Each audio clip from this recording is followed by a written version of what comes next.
Greetings and welcome, everyone. It's All You Can Geek Gamecast, episode 618. I'm one of your hosts, Jim Gass, joined by Mike Sneedy. What's up? Corey Feinside. Ahoy. And Tony Korkanakis. Thanks, Big Daddy Jim. Big Daddy Jim in the house. Anyways, welcome listeners and viewers to we're live streaming on Twitch Tuesday nights starting at 8 o'clock. Please join us for the fun. And if you missed the live fun on this, we do post on YouTube the following day, so also check that out. Subscribe, smash that like button. But thank you for joining us for the Gamecast, folks. This is what we've been up to now, and then we'll get into some news. Corey, kick us off. What have you been up to? Nothing good. Okay. No, I Nothing it's good. all sport. It's all sports. All sports. Mike, all sports? No, I did something stupid, but Don't predictable. tell me Gotham Knights, right? I did because I had some There. wallet. I had some wallet left over from a gift card. I'm like, it's not full price. Tony looks like he's in the Gotham Knights. Guys. You kind of do. Box a art little bit, yes. Yeah. I'm in a better game. So Games. I did. Because I knew it would bother me. I wanted to like get in on the discourse anyway about it. Okay. Because I see way too common in all of like the Arkham stuff I follow. Like everyone who's defending this game is just like, everyone's just mad because it's not an Arkham game. It's trying to do something different. Well, I will tell you, this game has silent takedowns. It has ambush takedowns. It has grapple boosts. It has grappling points, just like the previous game, and it even has, the same sort of targeting strikes, although there's obviously a little different stuff, and it's got a lot of Arkham DNA in it. I've played it about 2 hours of it. As far as the frame rate goes, honestly, if no one told me about it, I wouldn't have remembered. Because I don't really care that much about frame rate, but it is an issue since it's next gen exclusive. That's not even an option. Absolutely, like, stupid that. But the opening cinematic is good, better than I thought it would be. Actually, I feel like they put a lot of time into that, more than most of everything else. But so far, the first couple missions feel very linear, and the characters don't really feel that different until I think Wasn't you need this to. supposed to be an open world Gotham? It is, but you have to do a very linear tutorial mission at the beginning. The open world is where you get, I guess, the meat of your experience, because that's how you Playing at level 30 up. frames, right? 30 frames on PS5. Yeah, like I said, I wouldn't have remembered that, and if it wasn't a big story, I would have just played this game and been like, all right, it's a game. But, it's okay. The story is really what I'm most interested in. We'll see if the RPG elements get me at all. There's a little bit of a feedback loop in the open world while you get more stuff to get more gear and skins and stuff. The skins are what's interesting. There's definitely have a wide variety. And like other people have said, it looks like it was supposed to be a live service game, but there's no microtransactions, which is, I guess, kind of refreshing in a way, but you still are bogged down by all those weird in-game currencies and like sort of just lots of stuff to like sort of unlock, which is cool, I guess, but we'll see how it goes. As if it gets monotonous. I'm not to that point yet, but I could see it becoming monotonous, especially if the ability trees don't really differentiate the characters more going forward. It feels easy, like too easy early on. I'm playing it on normal, which is the second highest default difficulty.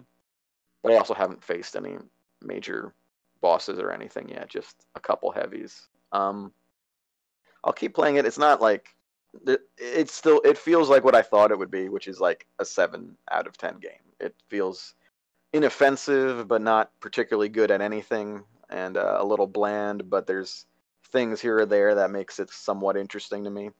We'll see how it goes. A retread, basically, of what you're used to already, right? I mean, it's not that much like an Arkham game. Like, what I said was all the things that make it like an Arkham game. The way it isn't is, the whole setup, really, about how you could be any one of 4 characters, how it's very RPG-ish, and the combat is not fun like Not the co-op Arkham anymore, combat. right? It's all It single is player? no, this Oh, it this is? is Okay. co-op. I'm playing it single player. I don't know who else would play this with me other Sure, than sure. randos, but Okay. there's no crossplay, which is unfortunate. It's definitely any like newer next gen sort of stuff is not here, which makes its next gen exclusivity a real question mark, a real head scratcher to me. It doesn't particularly look next gen. It looks okay. I guess there might be some ray tracing going on. I'm not sure, or just tricks that make it look like that. There's reflections. I see them, but I don't know if it's real or not. So Yeah. it's it's okay. We'll see how it goes. We'll see if I burn out in like a week. I see. Now that's the kind of game for me I could see myself getting for like $20. I wish this was something on like Game Pass or something like that, because I wouldn't feel guilty about spending any money on it. But Sure. whatever, it's something to do. We'll see. Yeah. And again, I'm interested to see how they handle the story, even though I know where it's going in at least one aspect. Okay. All right. So that's it for you, Mike. Yeah, I played some more Overwatch 2, another guilty thing I did, but that was with a friend at least. Yeah. Tony, what are you been up to? Let's see. More Potionomics. I got really addicted to that game. Just the loop is really fun. I'm in the last probably quarter of the game though, and it's starting to wear thin a little bit because like it's an overwhelming amount of like ingredients and potions and stuff like that I can do.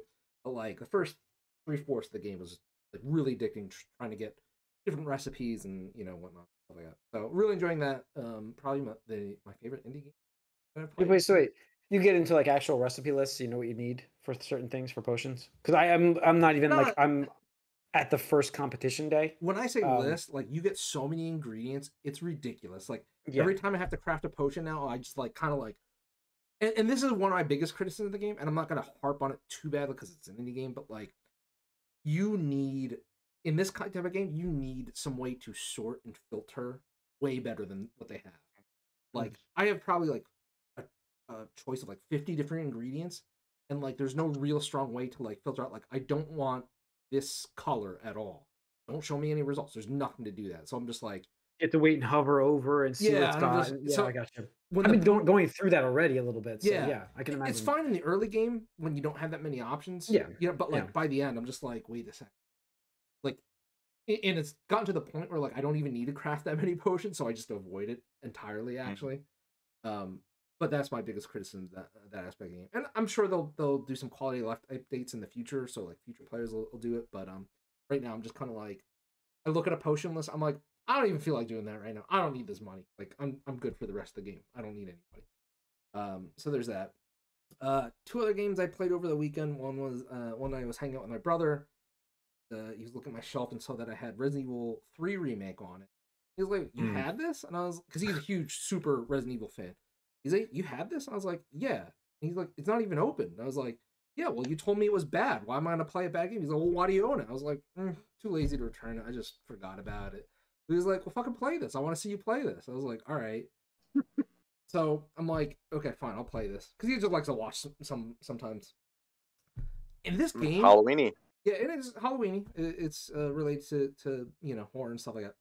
I gotta say, like, kind of whatever Mike just said about Arkham is kind of like how I feel, or Gotham, sorry. It's kind of how I feel about this, and it's just such a letdown, especially coming from RE2 remake, which is like top tier in terms of like just as a game in general, but also that's how you remake a game. This just feels like so lazy and like half baked at best. And like they completely changed the tone of the game. Have you guys ever played RE3, the original? Yeah, I mean back in the day. Okay, so just as a point of reference, the game starts out with this weird like actual live actors playing like news correspondents, and I'm like, what is this? Like, I would expect like CGI characters to like do that, but like they hired or real in engine or something. or engine, and it just completely took me out of the sequence. And then right after that, Nemesis busts in and attacks Jill in her apartment. I'm just like, what Yeah. is this? Like This is a I saw dream a playthrough. sequence? I saw a playthrough of it. So yeah, I know what you're saying. absolutely Yeah. like changing the beginning of the game here, Yep. and not for the better. And like part of it is because I'm so jaded now as like, you know, a gamer of 30 something years, but like the first sequence then is you escaping from the apartment from Nemesis. And I know like, Mhm. okay, you probably could fail this, but like I'm just holding up to go like run through the apartment hallway. I know there's no threat here. So it's just Mhm. like this like scary monster things chasing me, and then like at one point he grabs like a slab of concrete from the roof and is like using that to like try to like ram it into Jill, and it's like you just run to the exit, and guess what? The concrete thing can't fit through that exit, so he just smashes into the exit thing, and creates this pile of rubble, and now he can't get through it. And Jill's just like, "Ooh, that was a close one." And I'm just like, they turn Nemesis into a fucking clown. Like the first scene you meet him, this villain, he's just complete clown. And in the original game, he was scary as shit because you didn't see him Yeah. initially. You heard things It's about iconic. him. Yeah, you heard things about I him. never even played the game, and Yeah. I know about him. So like the first time you show up, like he's like running after you. You're like, what is this dude? And stuff like that. So like, I don't know. In my opinion, like other aspects of the game are fine and stuff like that, but like that is so iconic. That is the reason you play RE3 was the Nemesis system. And I feel like they just totally botched it. And it took me like as I'm doing this, I'm like looking at my brother. I was like, is this real life? Like, is this real? He's just laughing his ass off. He's like, I told you it was bad. I was like, yeah, but now you're making me play, and I didn't want to. Stuff like that. So whatever. There's that. And then lastly, the one other thing I played with Eric was A Way Out. You know, fuck the Oscars guy, nice. stuff like that, because that was on Game Pass. And that I don't know if any of you guys have played that. It was Mike cool. mentioned he played it with Ashley. But Right? you did? No. I played It Takes Two. It Takes Two. Oh, it This takes is two. which one is this? Is this the escape prison. room the game? escape the prison one. Right? Escape the prison. Yeah. Okay. And I gotta say, this was fun up until the end. And I'll wrap this up real quick. Do you guys care about spoilers? Because this is like 5-year-old. No. What do you fight each I other? think I know the ending of it. Anyway. Yeah. So, and I mean, like that's the thing. Like I said that at the very beginning. I was like, oh, watch, we're gonna have to fight each other. And the whole thing is like, it felt like he was trying way too hard to make this a movie. Because the twist in the game is that the one character is an undercover cop. And the other character is like, what? You fucking lied to me? And like goes off the handle. And then all of a sudden, it's like a versus mode. And like the interesting premise, which is unique for the game, is at that very last part then, it's player versus player. Previously it was co-op. And whoever wins in this last encounter actually dictates the ending of the game. Right? There's only 2 endings though. And literally whatever ending, whoever like lost that fight, their character dies in the narrative. And I'm just like, this is so stupid and so forced because like they killed the villain, like the actual true villain. It was just after the fact this happened in the story, and there's like no option to just be like, hey, you know, you lied to me and I'm mad, but we're bros, you know. So you're saying there's no Fast and the Furious moment where it's yeah, like, there's no Fast and the Furious moment. It's 10 second car, I owe you one. It's so stupid, and it's really emotionally manipulative because like at 2 points in the game you meet the characters' respective like wives, kids, and stuff like that. So I'm just like, oh wow, man, I'm just like so disappointed. I'm depressed now. Way to just ruin this. Way to just ruin. You know, don't talk about player agency and control when you're just like gonna take this stuff away. Anyway, other than the ending, I thought the game was great. It was fun. I hope they Mechanics, continue their it seems success. like it's doing some neat things. Yeah. That's it. Cool. We can move on to news, Jim. All right. Yeah. Well, actually, I played more Potionomics. So. Oh, okay. I didn't say that myself. I was chiming in a little bit, but Yeah. As Tony mentioned last week, I got to. I was like kind of hooked on his premise of what he talked about, so I picked it up obviously on air last week. And Jesus Christ, my head's in like a million spots. I need more beer. It's been a long day. So I did get to play. I didn't get to the first festival. I'm at the first festival. It's that day. I just woke up that morning of the first festival, the first competition. Sorry. That was a lot of stress to make sure that I had the potions for that. I think that was the big thing for me. Like the first 7 days on the thing, I was like, I got to get this stuff. I don't know how to make this, but I'm just going to start throwing ingredients in. And the one thing I have been doing though is I've been, every time I get some new ingredients, I throw it over at that vendor who replicates them, so I Yeah. can just buy them again. I can keep anything that's new. I just throw over there, and I don't bother making. So there's times where like I have no money in this in this week. I'm like, oh, I'm so like I had like 42 gold, and I'm like, I don't know what to do right now. I can't do anything. The beginning is very hard. They actually had to nerf it in the first patch. Oh yeah. That they were... Yeah, it was. I made it. I had the potions with by like day 5. I had the potions, so I was good. And then after that, it got a little easier. Then I could like start making extra potions and sending people on quests. But like I couldn't balance that at first because I was worried about having the right stuff. So no, I really like the charm of it. Mm-hmm. It's very easy to kind of just run a quick couple round really in it real quick, and brew a quick potion, go level up your relationship with the vendor so you can either get better prices or like Tony said, there's like love interest stuff. Yeah. So you get cards, and it's a card battler, and quickly I realized how good the 0 and the 1 cards are. Yeah, my deck is starting to just merge into that whole 0 cast. Just boom, boom, boom, boom. Yeah, I mean the whole card game thing, it all came back, like rushing back, like low cast costs. Anything low cast costs. Yeah. I'm basically blitz running these people with potions. So there's a few times now where I've realized when you max out the hearts, like you just get an instant buy and a bonus. Yep. So I'm like, oh crap. So I'm like, I'm just doing this every time with my, the plus 10 plus draw 4 cards. I'm like, yes, plus, just keep going. So there's some great stuff in there, but yeah, so I'm enjoying that game quite a bit. But glad to hear it. Yeah, totally. It's fun. Just underground, like, oh, I don't know. What was the other game you had said before too? There was another one like that before that? You said it was like you were looking at game for Yeah, the game I felt like it really paid homage to is called Reciteer. Okay. It's like, I think it's RECEAR. Okay. But it's like it's fun in that the same aspect. Like it has a lot of the same systems. Or it doesn't have a card battler. Instead of that, when you recruit a hero, you actually send them to a dungeon. You get to play as a hero then in like a Zelda 2D top-down fashion. So you might like that, Jim. Yeah, I might have to give that a try. So it's super cheap. Okay, cool. I'll just put it on the Steam Deck capable.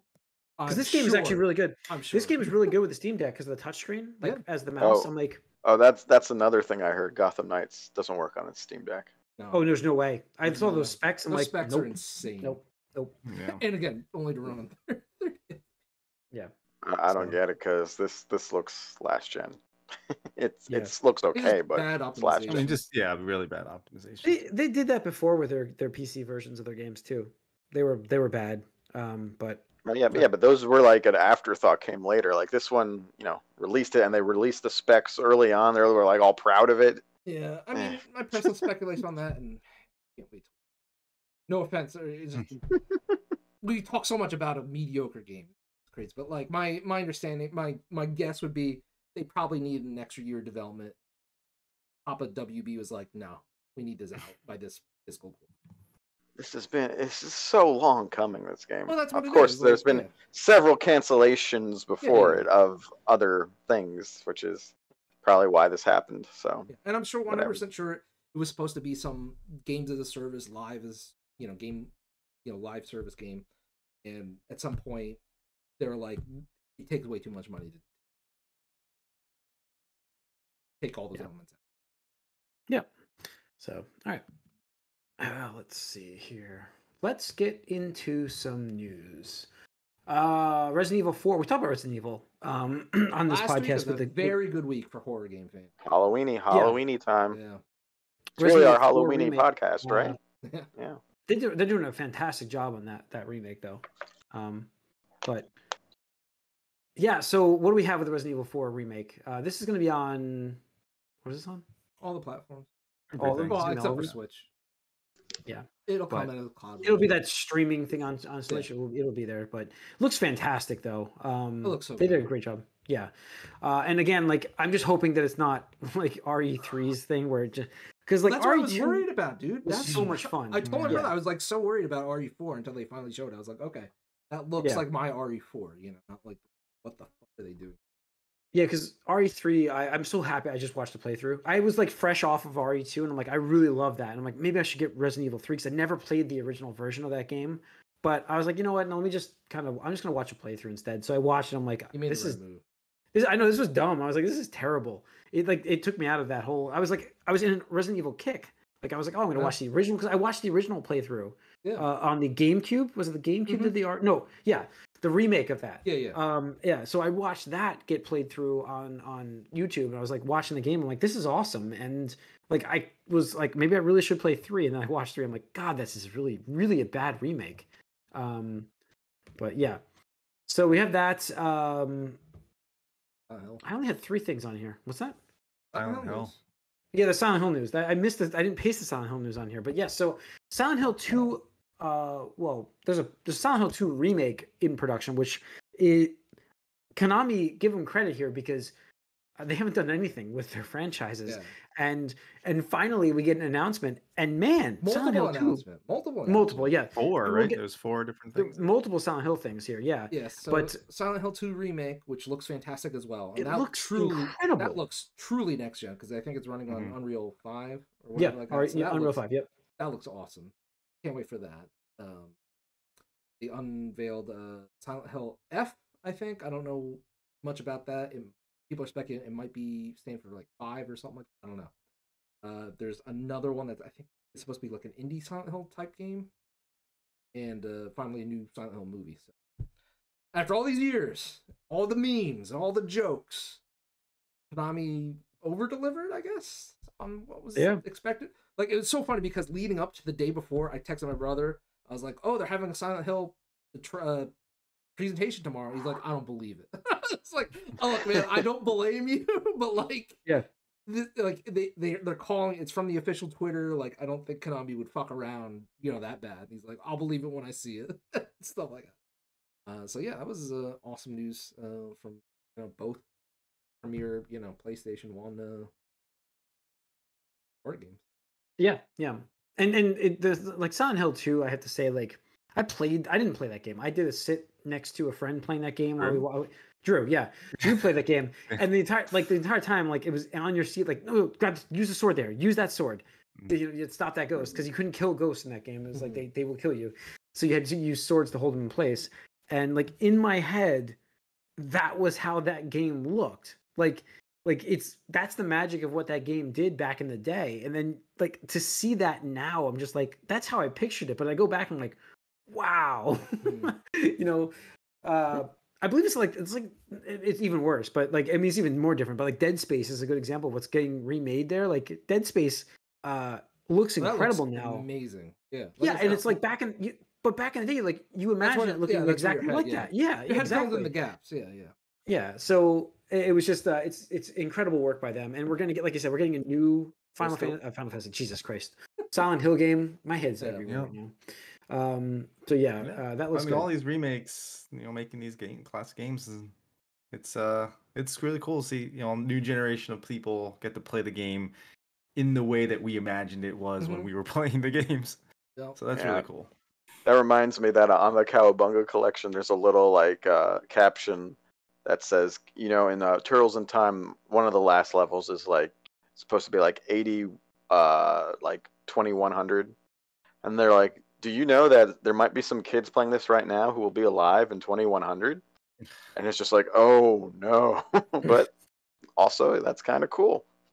It's kind of that's different, to think about. I didn't even cross my mind, but one of my friends on Facebook just posted that George Costanza's age in Seinfeld, people were born at the premiere that day, like they're the same age as George Costanza now when that show premiered. Isn't that a weird stat? I'm just like, oh. So, double Costanza. Yeah. We're at the double Costanza point, is what you're saying. Yes. 2 Costanzas now. Let's see. EU gives final. I put this on here. This is Apple news for those having an Apple device. It's tech news, but I put it on here for news for gaming because it kind of coincides with that. EU gives final approval for law that will force iPhone to switch to USB-C. This was in the waiting for a long time. Somebody needed to do that to Apple because, for the love of God, get rid of this stupid Lightning port. I'm so sick and tired of it. It's garbage. It always I can't tell you. Yeah, like my car is Lightning, so I have to plug it in for CarPlay, and I've gone through about 4 wires because you're constantly plugging in, unplugging in. Whatever, you're constantly grabbing. You have to go buy new wires. And that, you know, it's not even their wires. You're not buying Apple brand wires. You're buying them third party. It's not making them money to do this old. They license that though to make some money. To get a little bit, I guess you're right. But to have this old standard that also is not as good as USB-C as well in terms of its connection speed, it doesn't make any sense. It doesn't make any sense anymore. And the charging speeds can be faster with USB-C as well. So not that they're going wireless charging, I get that, but you still have to have a plug-in standard. And I'm so happy for the EU to push this standard to them. And it's another reason why, like my phone, I own my phone this year, but I'm not upgrading. I'm not buying a 14. Like I think the 15 is going to have that C port now because they have to in Europe. Why would you make two different phones? Yeah, you know? I mean, it's insane to me that like just as a point of reference, I mean, the Nintendo Switch launched in 2017. That has a fucking USB-C. That has a USB-C. Yes, yeah, and I think again, universal like ease of use. I mean, come on, worldwide. I mean, worldwide. Yeah, I mean, everything's got a USB-C now. Like I'm sitting there, the Steam Deck. You know, I have Apple ports. I've got tablet chargers. They all plug in. They work with this thing. So it's like you just plop. I don't have a charger for that except for home, but at work I've got a few of them. I can just pop it in and charge it up if I need to real quick. It's so much easier because there's a standard. In fact, even Apple themselves are using it to charge their MacBooks. So and the iPads have it, and iPads. The new iPads have it. Yes. So whatever. They'll put it behind the Pro version paywall this next year. You'll see. Probably, yeah. Yeah, you'll see it. So I know how Apple is, but I'm also investing. I would not be surprised if there's an EU version of the phone either. I wouldn't be surprised. Wow. That would be so fucking bad. Don't get me wrong. I'm just saying I wouldn't be surprised if that happened. No, you're right. You're right. I could see that. There's a non-zero possibility. Remember, it is a much smaller portion of the world. It's like, well, fine, we'll throw you a bone.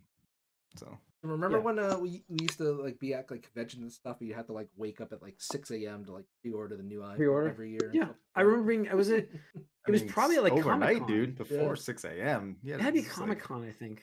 I know it was Otakon. It was something in the middle of summer, I think. Yeah, Otakon. Yeah. I used to wake up in the hotel room at like 3 a.m. I got my first watch that way, and I think I got the first iPad that way. It was like the tick. You had to wait. You gotta whenever the West Coast. Yeah, West Coast time. Yep, so. 3 o'clock in the morning because 12 o'clock there. So much of this is why I just don't interact with any. Apple's not like that anymore. Whatsoever. That's the thing. I like Apple products. Don't get me wrong, but they make some stupid mistakes that they could just make it such a perfect product if they just did it. Yeah, but it's kind of like Nintendo. Like they're set in their ways, but like this was like, come on, man, get with the program. With the you need to get with the program.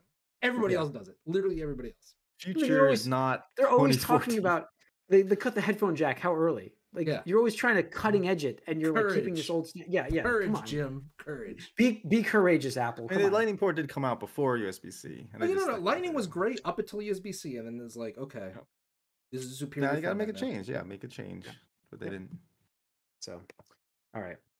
Let's end it up with this. Following up the Bayonetta voice actor from last week, Hellena Taylor, whoever you want to say. Is it Hellena? I'm guessing it's Hellena. Yeah. Taylor. Jason Schreier followed up. Yeah, Jason Schreier followed up where the voice actor appears to have completely contradicted her own self, but not admit that she's done so. Is that what we're getting here? So she's admitted that she was offered $15,000. So right. Just to recap again, last week's airing of the episode, Tuesday, was the day that Jason Schreier. Jason Schreier and Bloomberg came out with an article that said, "Hey, we have seen proof that her offer was for at least $15,000, not including, sometimes they might want additional sessions, which would increase beyond $15,000. But the bare minimum, she was supposed to get $15,000 for her role as Bayonetta, which, when this news came out, all these voice actors were like, that is an extremely good rate, about $1,000 an hour, which is way, way above rate, especially, for a voice actress who isn't, I would say, prominent. She's only done this Bayonetta role. She's not Jennifer Hale. She's not Nolan North, anything like that. Troy Baker, anything like that. So it was like, that's a really good deal. She's kind of stupid for not taking that.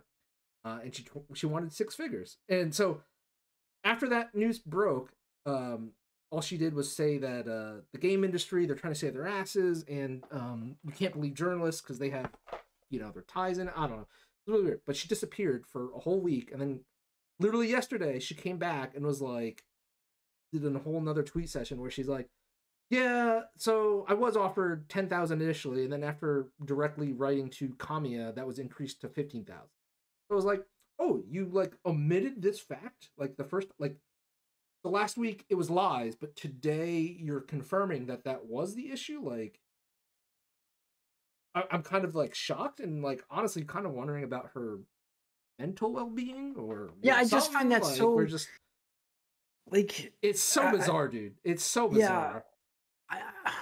I you know what the thing is like if this all went down behind the scenes and we never heard of it, this I'm fine. sure it happens.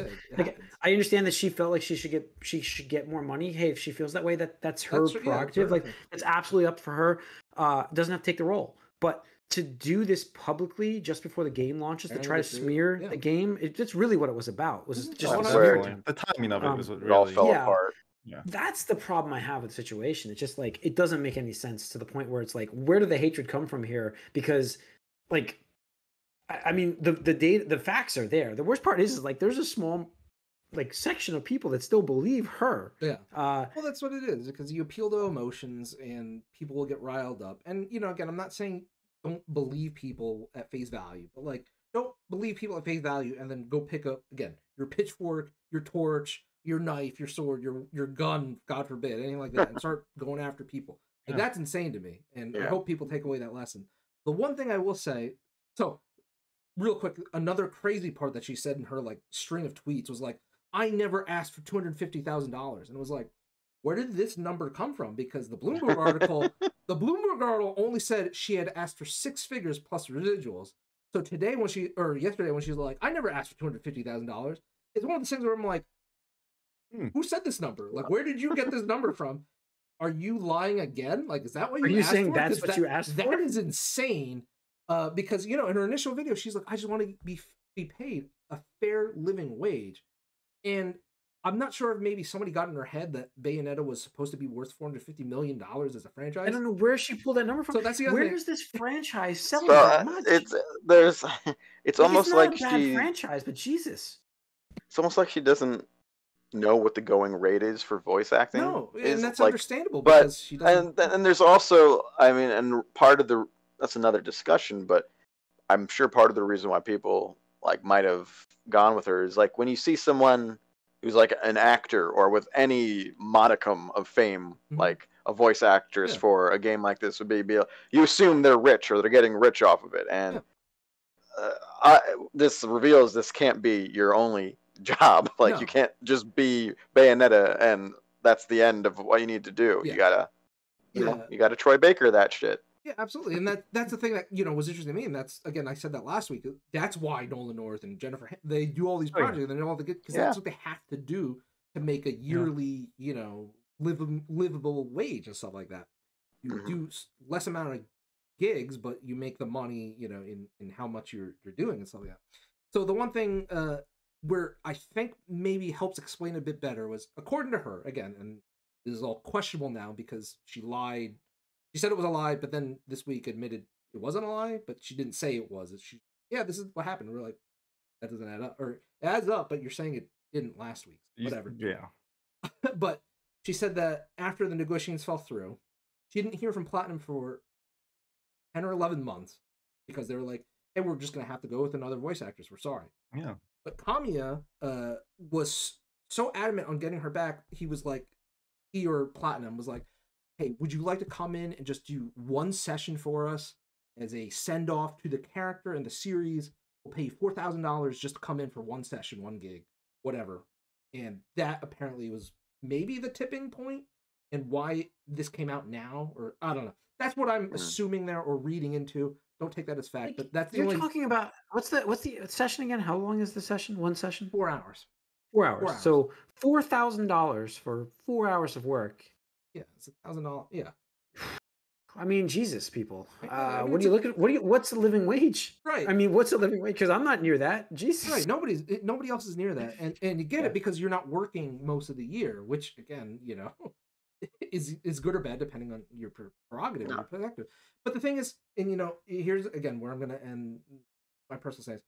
We could talk about voice actors probably needing to improve situations, improve notoriety and pay, right? Because we could talk about how Crunchyroll and Funimation, like the voice actors in the Jujutsu Kaisen dub, got paid $150 flat. $150 flat for a movie that wound up doing, I think, like almost $40 million in the US for an anime movie. Is crazy. So it's like those people, yes, they should be getting the attention and stuff like that. And Taylor got paid a top 1% rate, and she's bitching and moaning and crying about it, which she, you were justified to feel entitled to that, but like to cause a harassment, boycott, and smear campaign seemed like this ain't it. This is not it. This backfired in your face. And unfortunately now, after all of this has come to light, now she's apparently getting harassed on Twitter. It's just like, why did you do this? Like, well, you don't have to, but again, like people that are harassing her, we don't have to, I mean, no. People never stoop to like harassing anybody. This is like, you kind of, you fucked around and you found out, this is like, it's bad. Credibility is, she's not working as a voice actress anymore. And she never will. Absolutely. Any company is going to be like, no, we can't do that again. And it's unfortunate because she is a good voice actor. She is. Like, her voice as Bayonetta is iconic. But if she had just worked more, because she hadn't worked on anything else other than her main theater job in 8 years. Like, girl, go get other jobs. Try? Like, I don't even know how she got involved with it in the first place, because that seems so random. Like, you had no voice acting experience, but became a lead role. So, I don't know. Whatever. It's weird. It's unfortunate, but hopefully that's the end of that story. But the world can move on as the game launches. Hopefully people can learn from it. Yeah. Hopefully, but not really, Yeah.